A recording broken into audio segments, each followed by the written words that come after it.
अस्सलाम वालेकुम dear students, this is Mohammad Raza. जी स्टूडेंट्स, पिछला जो हमारा लेक्चर था क्वेश्चन नंबर हमने 11 तक कर लिए थे, तो आज हमारा क्वेश्चन नंबर 12 है। उससे पहले हम थोड़ा सा पहले डिटर्मिनेंट के बारे में हमने पढ़ा था। डिटर्मिनेंट क्या होता है कि हमने अगर हमारे पास कोई एक मैट्रिक्स है A is equal to, let's suppose कि हम कहते हैं कि ABCD, ये एक मैट्रिक्स है। अब क्या करेंगे कि इसके मेन डायगोनल के एलिमेंट्स को मल्टीप्लाई करके माइनस करेंगे सेकेंडरी डायगोनल के एलिमेंट्स को। ये डिटर्मिनेंट सिर्फ 2x2 मैट्रिक्स के लिए है, मतलब जिसका ऑर्डर 2 हो। तो डिटर्मिनेंट को शो कैसे करते हैं, ये मॉड से ABCD। अब प्रिंसिपल डायगोनल्स के जो एलिमेंट्स हैं उसको आपस में मल्टीप्लाई करेंगे AD, फिर माइनस सेकेंडरी डायगोनल के एलिमेंट्स को BC। ये हमारे पास डिटर्मिनेंट जी। अब उसके बाद जो है पहले डिटर्मिनेंट की डेफिनेशन पढ़ ली थी। अगला हमारे पास है सिंगुलर और नॉन सिंगुलर मैट्रिसेस। तो सिंगुलर मैट्रिसेस क्या होते हैं? सिंगुलर मैट्रिसेस जी, सिंगुलर मैट्रिक्स ऐसा मैट्रिक्स जिसका डिटर्मिनेंट अगर 0 के इक्वल आ जाए तो हम उसको कहेंगे कि सिंगुलर मैट्रिक्स है। Definition: a matrix A is called singular matrix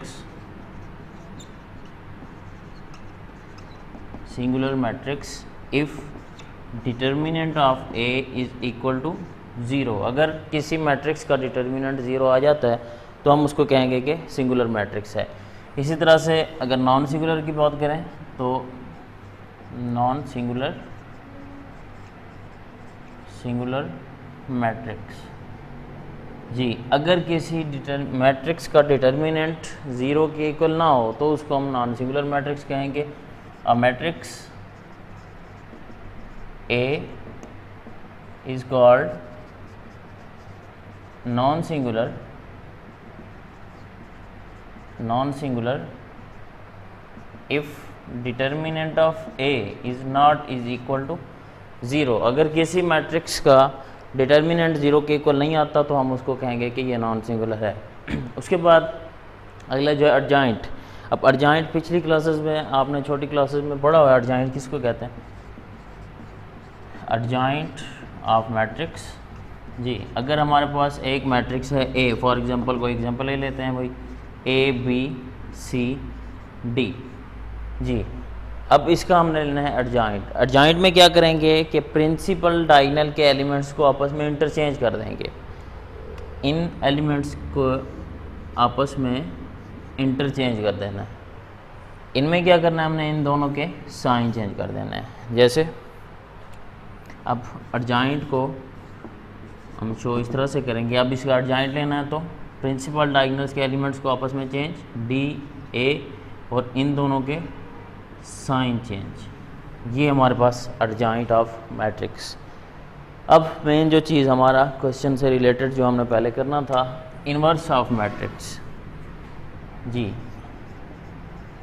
inverse of matrix. अब इन्वर्स ऑफ मैट्रिक्स क्या है? पहले तो इन्वर्स जो है हमने फार्मूला लिख लेते हैं। कोई मैट्रिक्स A है, उसका इन्वर्स आता है is equal to adjoint of A over determinant of A। अब इन्वर्स कब होल्ड करेगा? सिर्फ एक कंडीशन है, जब कोई मैट्रिक्स हमारे पास नॉन सिंगुलर हो, मतलब उसका डिटर्मिनेंट 0 के इक्वल ना हो। तो अगर किसी मैट्रिक्स का द इन्वर्स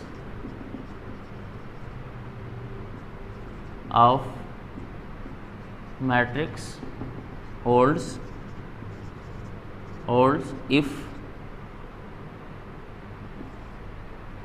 a matrix, या हम कहते हैं कि A डिटर्मिनेंट जो हो 0 के इक्वल ना हो, या हम कहते हैं कि a matrix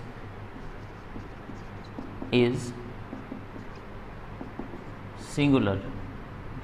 नॉन सिंगुलर। अगर कोई मैट्रिक्स नॉन सिंगुलर होगा तब उसका इन्वर्स होल्ड करेगा। अगर कोई मैट्रिक्स सिंगुलर है तो इन्वर्स उसका होल्ड नहीं करेगा। जाहिर सी बात है, अगर डिटर्मिनेंट 0 आ जाए तो ये अनडिफाइन हो जाएगा, इन्वर्स होल्ड ही नहीं करेगा। तो अब हम चलते हैं अपने क्वेश्चन की तरफ। क्वेश्चन नंबर जी 12। क्वेश्चन नंबर 12 क्या है हमारे पास? Find the matrix X if X. Question number 12 part number 1 जी, x into matrix 5 2 -2 1 is equal to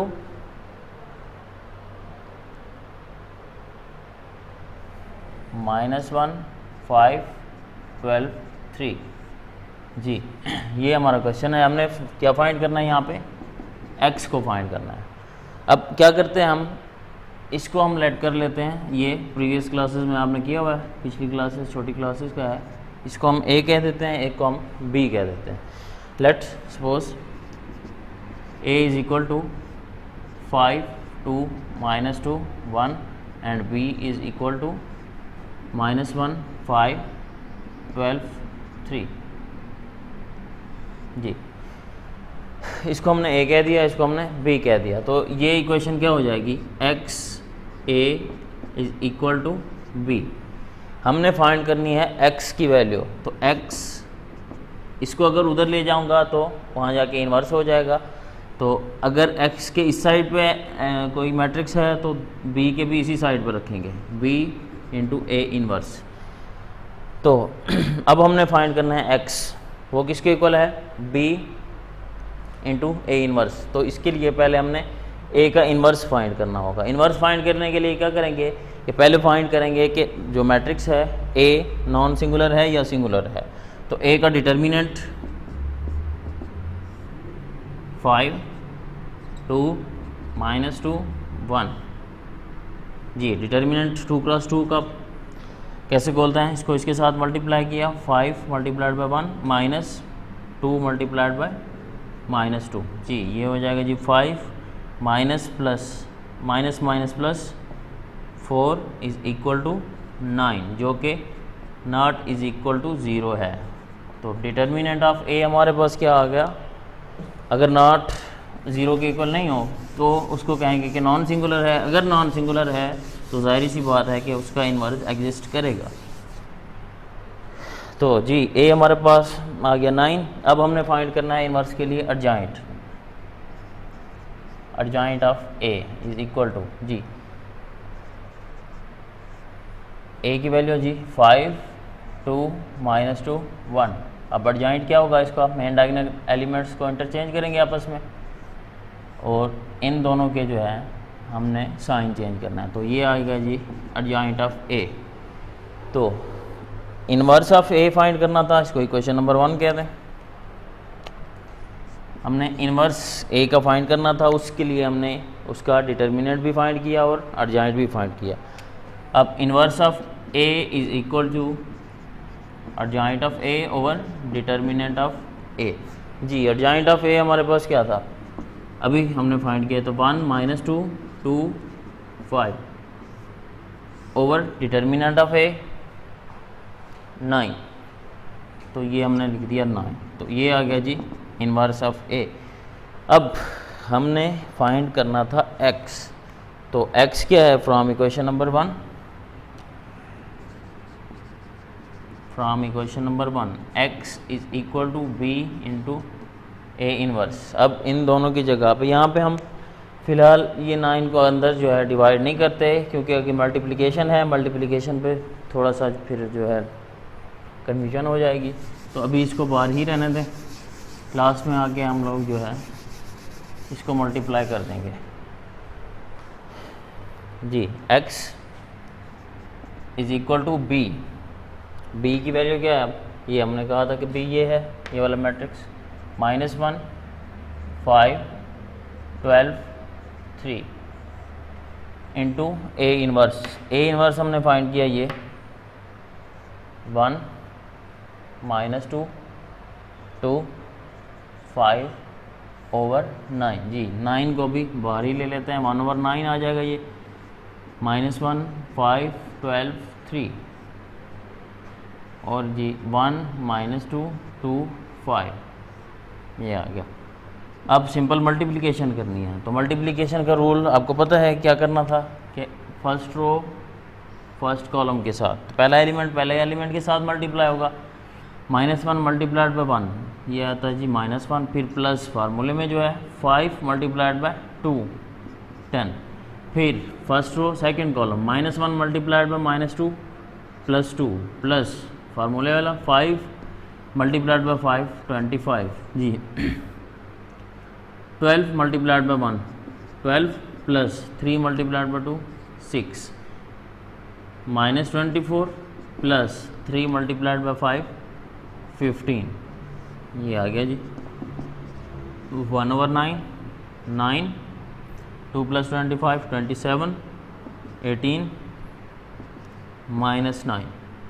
अब इसको अंदर जो है हमने डिवाइड कर देना है 9/9 27/9 18/9 -9/9। ये क्यों हमने किया अंदर मल्टीप्लाई, क्योंकि स्केलर है, स्केलर मैट्रिक्स के हर एलिमेंट के साथ जो है मल्टीप्लाई होगा। तो ये 9 से कैंसिल, यहाँ पे 3 आ गया जी 2 1, तो मैट्रिक्स एक्स जो बचेगा वो होगा जी 1 3 2 -1। ये है आपका मैट्रिक्स एक्स जो हमने फाइंड करना था।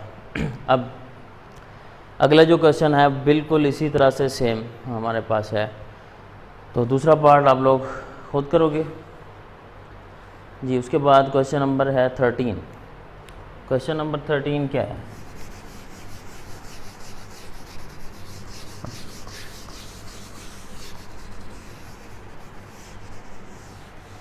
हाँ जी, दूसरे पार्ट में आपके पास अगर देखें तो इक्वेशन हमारे पास जो होगी वो बनेगी ax = b, ax = b, तो क्वेश्चन नंबर 12 के पार्ट नंबर 2 में। अब हमने फाइंड करना है x को, तो ये x = a को उधर तो ले जाएंगे लेकिन x के लेफ़्ट साइड पे है, तो इसको लेफ़्ट साइड पे ही रखेंगे क्योंकि इसमें ऑर्डर का इशू होता है, तो लिहाजा इसको ज़रा ध्यान से आप लोगों ने करना है। अगर राइट साइड पे है तो राइट साइड पे रखेंगे, लेफ़्ट पे है तो लेफ़्ट पे। ये क्वेश्चन नंबर 13, क्वेश्चन नंबर 13 जो है उसमें हमने फाइंड करना है a 5 -1 0 0 जी 3 1 into a =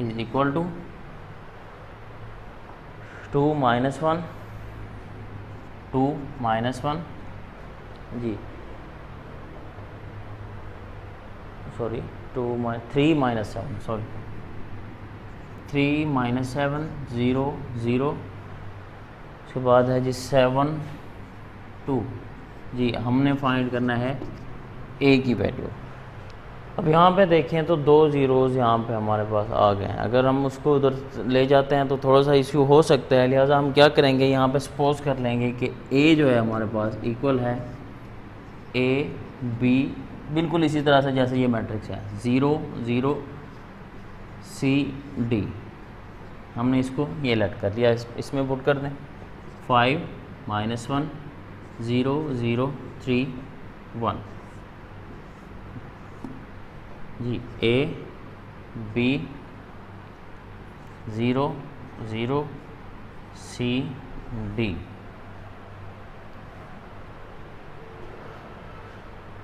सॉरी नहीं, इसको उसी तरह से ही अगर कर लें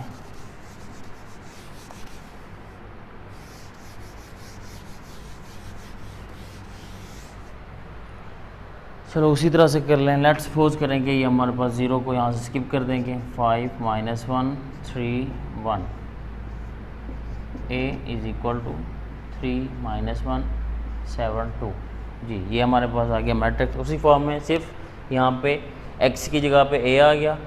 तो हमने इसको अगर a कहा तो इसको हम कह देंगे b, इसको हम कह देंगे c। तो इक्वेशन क्या बनेगी? इक्वेशन हमारे पास बनेगी b a = c। अब हमने फाइंड करना है a को, तो b को उधर ले जाएंगे तो b इनवर्स c, बिल्कुल उसी तरह से आपने जो है b इनवर्स फाइंड करना है, उसमें सिर्फ वैल्यू पुट कर देनी है, उसके बाद कोई इशू नहीं। अब लास्ट में जो आंसर आएगा, जैसे हमारे पास ये आया 1 -3 2 -1, तो उसमें आपने 0 की या दोबारा ये ज़ीरोज़ डाल देने हैं तो वो आपका आंसर होगा। क्वेश्चन पार्ट नंबर 2 बिल्कुल इसी तरह से। तो इंशाल्लाह मिलते हैं अगले लेक्चर में। अस्सलाम वालेकुम।